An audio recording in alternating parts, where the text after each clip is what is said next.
ఇది మా అబ్బాయి జాతక చక్రం. చిన్నప్పుడు రాయించాను. ఇది చూసి మీరు వాడి జాతకం చెప్పాలి.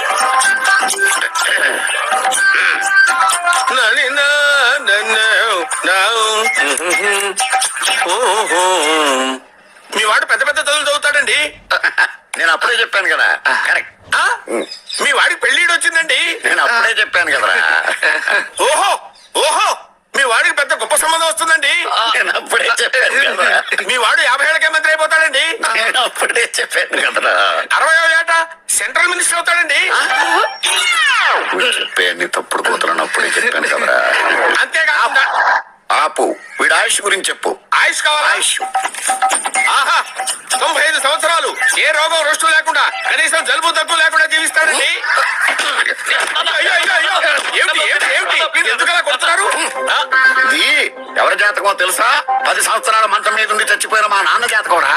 ఈ చచ్చినోడి జాతకం చూసి బతికినోడి జాతకం చెప్తావు నువ్వు జ్యోతిష్కుడువా? డూప్లికేట్ ఫోటోలు నువ్వు. ఏమండి జ్యోతిష్యం అన్న తర్వాత అలాంటివి ఇలాంటివి జరుగుతూనే ఉంటాయి.